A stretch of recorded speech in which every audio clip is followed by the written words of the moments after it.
마켓 무버입니다. 1분기 어닝 시즌이 한창 진행되고 있는 가운데 생각보다 양호한 어닝 시즌이다라는 평가를 받아가고 있습니다. 1분기 실적 시즌 중간 점검을 좀 해보자면요. 지금까지 실적을 발표한 코스피 기업들 가운데 예상치를 상회한 기업이 65.6%로 잡히고 있습니다. 예상치를 밑돈 기업이 34%로 예상치를 웃돈 기업이 훨씬 많은 것으로 집계가 되고 있고요. 그리고 예상치를 크게 웃돈 어닝 서프라이즈 기업들도 50%에 육박하는 46.9%로 집계가 되고 있습니다. 반면에 어닝 쇼크 기업은 15.9%에 그친 상황인데요. 업종별로 좀 살펴보자면 에너지 업종, 디스플레이와 조선, 화학, 반도체, 건강관리, 제약바이오주 주도로 어닝 서프라이즈가 진행되고 있는 것으로 확인이 되고 있습니다. 이렇게 실적 시즌이 나름대로 순항하고 있는 가운데 실적 공개 일정 계속해서 이어집니다. 이번 화요일에는 에코프로비엠 그리고 수요일에 LG에너지솔루션 등 2차 전지주들의 실적 발표도 대기하고 있고요. 하이브와 크래프톤과 같은 코스닥 기업들 그리고 한화시스템의 실적도 호실적이 전망되고 있는 상황입니다. 수요일에는 삼성전자의 확정 실적이 나올 예정인데요. 잠정 실적이 호조세를 보인 가운데 부문별 실적이 공개될 예정이죠. 대신증권에서는 1분기 실적에 대한 기대치가 낮았던 만큼 실적 호조가 지속될 것이라고 전망하기도 했습니다. 그리고 기업들의 실적 호조가 경기 둔화 우려를 희석시킬 수도 있다는 기대감 나타나고 있는 상황인데요. 이러한 가운데 실적이 잘 나오면서 목표 주가가 상향되고 있는 기업들도 눈여겨볼 만한 상황입니다. 효성중공업에 대해서는 호실적이 이어질 것이라는 긍정적인 전망의 힘을 받아가고 있습니다. 효성중공업 이번 1분기 매출이 1조 800억 원, 영업이익은 1,024억 원을 기록했습니다. 이번 영업이익의 경우에는 전년 동기 대비 82%나 증가한 수치였고요. 컨센서스가 901억 원이었기 때문에 컨센서스를 크게 상회한 서프라이즈 수준의 실적을 내놓았습니다. 중공업 부문에서 영업이익률이 6.1%포인트 오르면서 12.3%를 기록하기도 했고요. 특히나 고마진 비율이 나타나고 있는 북미 매출 비중이 앞으로도 확대될 것으로 보이면서 매출과 수익성 개선세 지속될 것이라는 평가를 받아갑니다. 이에 따라 대신증권에서는 효성중공업에 대한 목표 주가 54만 원에서 65만 원까지 무려 20%를 상향 조정하기도 했습니다. HD 현대미포 역시 목표 주가 상향 리포트가 줄줄이 나타나고 있는 상황입니다. 이번 1분기 매출 1조 1,838억 원으로 전년 대비 18% 증가했고요. 컨센서스 1.2% 하회했지만 전년 동기 대비의 증가세가 시장에서 많은 주목을 받아가고 있고요. 영업이익의 경우에도 685억 원으로 흑자 전환에 성공했고요. 컨센서스를 무려 52% 상회하기도 했습니다.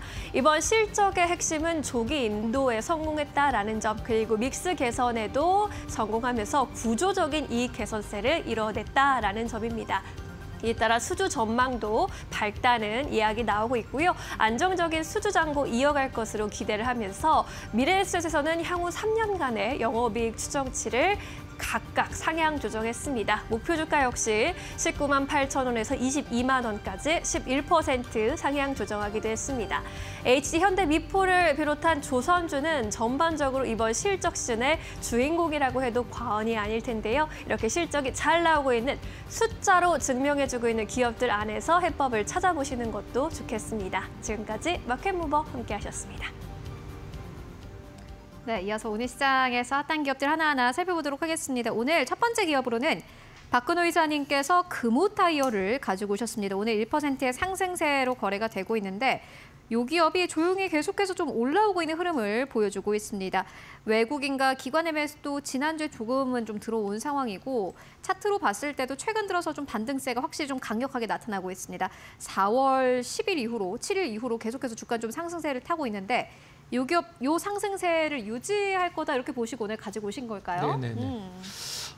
금호타이어 일단 실적이나 이런 것보다도 네. 시장에서 이제 금호타이어를 보는 이제 뷰가 지금 바뀌고 있다는데 주목을 할 필요성이 있다라고 생각을 하는데 금호 타이어 차트를 이제 월봉이나 연봉으로 정말 길게 보면 2005년도가 이제 고점이거든요. 그래서 단순 주가로만 지금 10분의 1이 빠져 있고 중간에 이제 감자를 한번 했으니까 지금 가격적으로 상당히 많이 빠져 있는데 사실 그 빠진 입장 그 이유를 보면 사실 금호 타이어도 그동안에 이제 어떤 인체업이나 이런 것과 관련돼서 좀 약간 대처가 느리긴 했었습니다만 그룹사 관련돼서 문제가 일단 금호 타이어의 긴 주가 하락을 야기시켰다라고 봐도 이제 뭐 과언이 아닌데 과거에 이제 금호 그룹이 이제 뭐 대우건설 인수했다가 일단 굉장히 부담이 됐고 그다음에 또 대한통운도 인수했다가 부담이 됐는데 금호 타이어가 이제 그룹사 지원 관련돼서 상당히 좀 재무적인 부담이 좀 많았었죠. 그동안에 이제 적자도 상당히 좀 깊었었고 근데 최근에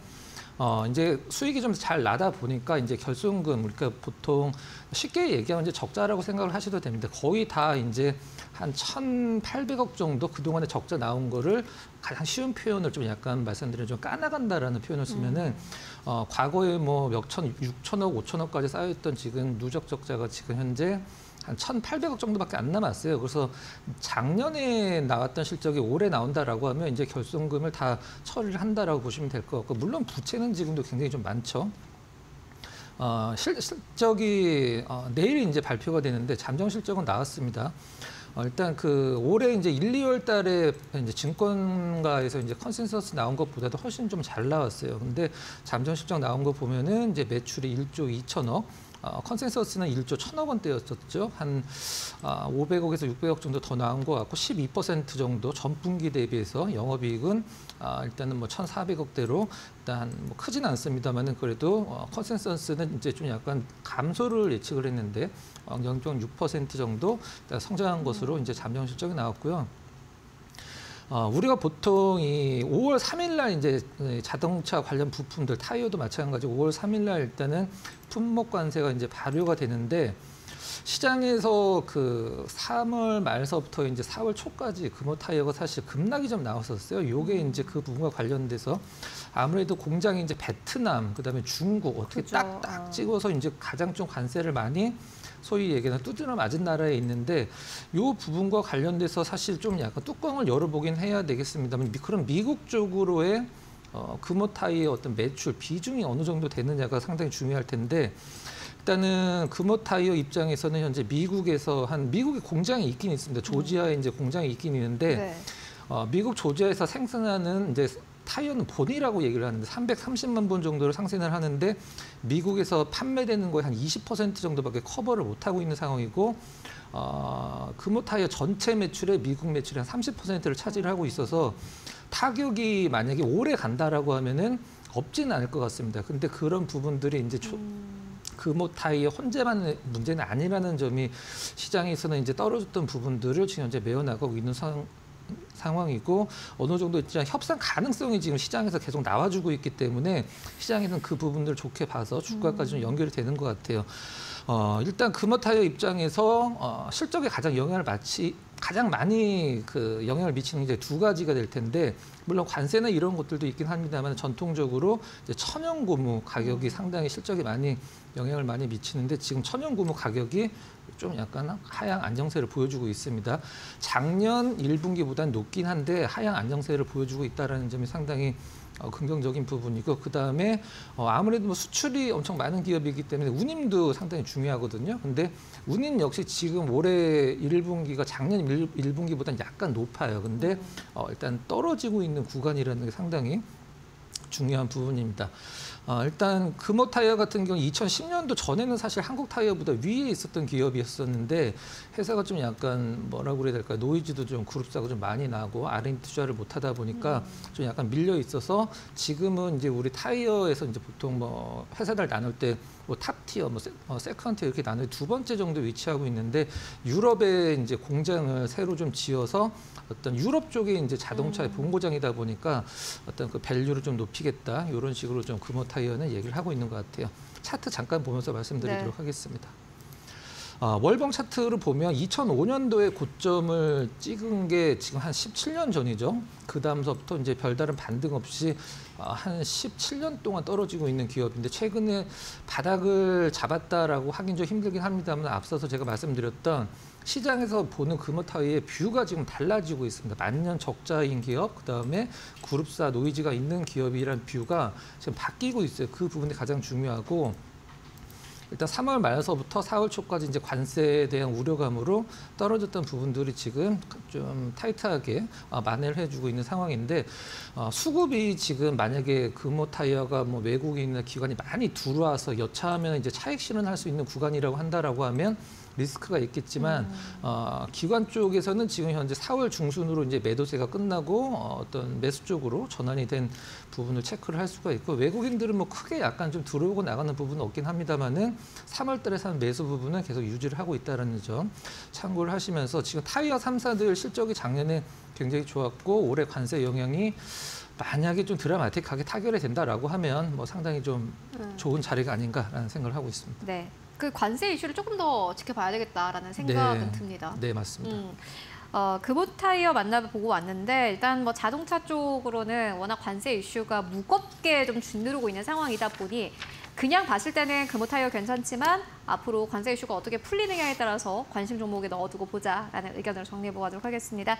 이어서 두 번째 기업 바로 만나볼게요. 두 번째 기업은 유니드입니다. 이 기업은 박근호 이사님의 네. 거의 뭐 영혼과도 같은 기업이지 않을까 하는 생각이 드는데 세 번째인 것 같은데요. 아니, 세 번보다 더 많이 가고 그런가요? 있어요. 네. 근데 주가가 잘 가더라고요. 잘 가다 좀 밀려서 좀 아쉽긴 합니다만은 일단 뭐 기업마다 이런 게 있습니다. 모모가 잘 팔리면 돈을 버는 기업, 모모가 원재료가 올라가면 돈을 버는 기업 이렇게 딱딱 정해지는 기업들이 있는데 유니드는 일단은 뭐 지금 칼륨을 만드는 우리나라 유일한 기업으로서 염화칼륨 가격이 올라가면 유니드는 염화칼륨으로 가상칼륨, 우리가 보통 수산화칼륨이라고 얘기를 하는 가상칼륨, 탄산칼륨을 만드는 기업인데 염화칼륨 가격이 올라가면 그걸로 인해서 만드는 가상칼륨, 그다음에 가성칼륨, 탄산칼륨 가격도 같이 올라가기 때문에 지금 염화칼륨 가격이 뭐 급속도로 지금 올라가고 있는 상황은 이제 한 번씩 이제 포털 같은 데서 검색을 해보시면 아실 텐데 일단 중국 쪽에서 이게 굉장히 많이 올라가고 있어서 일단 유니드가 상당히 좀 좋은 상황이죠. 지금 전 세계적으로 이제 염화칼륨을 만드는 기업이 뭐 벨라루스, 러시아, 그다음에 뭐 캐나다 이 정도인데 캐나다 빼고 러시아랑 벨라루스는 지금 감산을 들어가서 염화칼륨 가격이 당분간은 어떤 조정을 받을 가능성이 좀 적고요. 염화칼륨 가격이 올라가서 그 실적이 지금 1분기에 이게 왜 이렇게 올라가는 거예요?